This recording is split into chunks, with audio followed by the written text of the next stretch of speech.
Okay, we're going to adjust the valves on the 72 Volkswagen Bug. Got this excellent book to refer to. And we'll find the page 82 that talks about how to do that. There's the engine.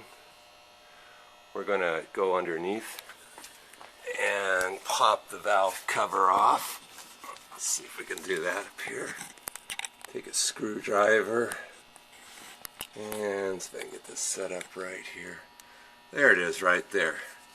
Take a screwdriver and we're going to pry that thing back. There it comes. And we take that down and we see the valves there.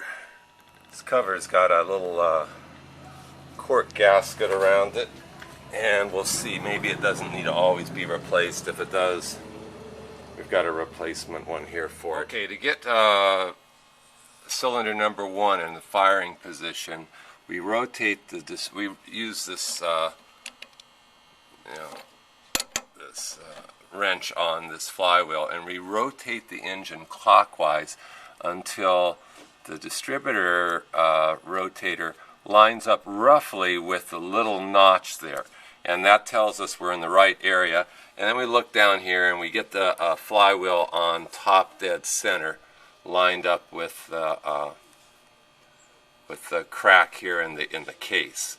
And then when we rotate, we'll be rotating counterclockwise to 180 degrees for cylinder number 2. The exhaust valve, that one, it's just a little tight. It's supposed to be 0.006. So first thing we do is take the 13 millimeter socket here and loosen it. Then take a screwdriver and turn the screw just a teeny bit, and then tighten it up again, and then check it. It's a little tough to do this. It's really just a guess and trial and error. Now I got to tighten it, and then I'll check it with the feeler gauge again. Let's see what that did. Here comes the feeler gauge. This is a 0.6. Oh, it just goes through. Kind of tight, but just goes through there.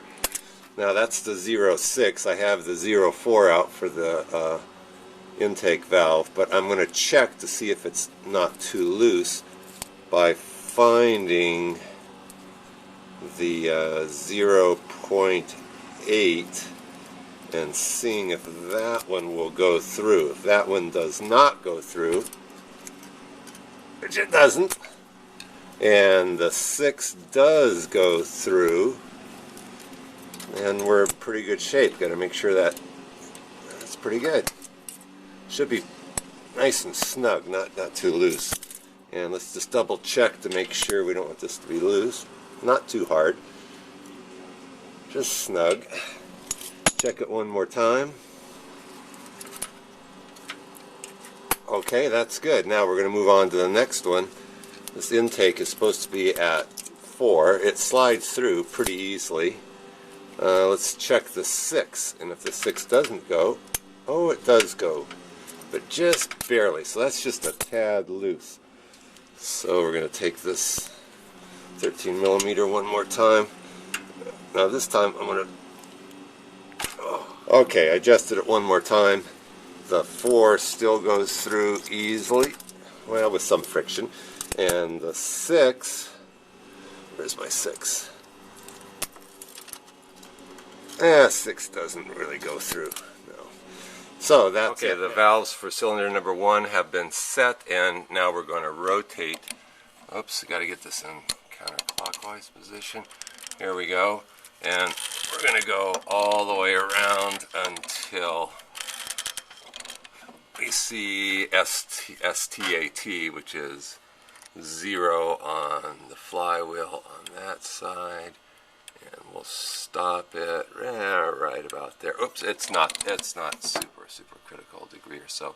Then we come back underneath here, and we'll be looking at the second cylinder. There's the, what is that? That's the intake, and that's the exhaust. This one is 6 thousandths, and this one is 4 thousandths. So we'll do the same thing as we did on cylinder number 1 with that. Let me just check it and see how close it is. According to the book, once you do this, they shouldn't need to be adjusted too much. It should be kind of in line. This one is, let's see, this should be a 6. It does slide through there. It's pretty tight, but it does slide through there. I may leave that one alone.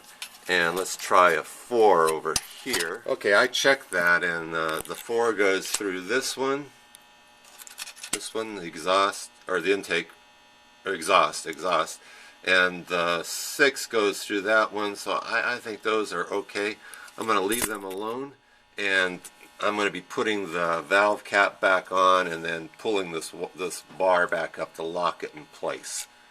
And we haven't had any problem with oil leaking, so I think we're going to leave that gasket that's on there, and then we'll move on to the other side. There's the cover on, and then take this wire and let's make sure it's centered on the old spot. I can't quite get it by hand, so I'll take this screwdriver and just work it up until it snaps in, and that should take care of that side. Okay, we'll be going to the driver's side, and we'll be taking the valve cover off, and then we don't want to forget to rotate this. In fact, maybe I'll do that right now. The distributor is still moving, but here we go. Now we're going 180 degrees counterclockwise. Here comes another top dead center, but it's not exactly the same top dead center that we had before because the distributors moved. At some point I need to replace this cap. There's some wear and tear there, and there's some wear and tear where the spark goes across that. We need to get a new cap and a new rotor here. This is electronic ignition, so we don't have to do points and all that other nonsense that we used to have to do. I'm going to eventually replace this fuel filter with a brand new one. Looks like we're getting a little gunky in there, and then we'll change the oil later on. Okay, I just loosened the oil plug there, and it's draining out. And there's the plug. Sometimes you need to replace that little brass washer, but I think it's going to be okay. So we drain the oil out and then put the oil back in right there. It takes about 2.5 quarts. Okay, and then we're going to check the dipstick right here, and I got to wipe it off.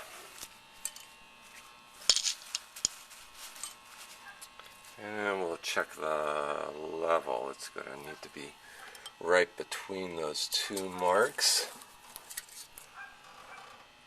Well, that's pretty darn good. Okay, then we'll close this all back up. Now sometimes this is getting a little bit loose here, but I think it's probably okay for now. To tighten up this belt, you take this off. You got to jam this somehow I think there's a notch right there.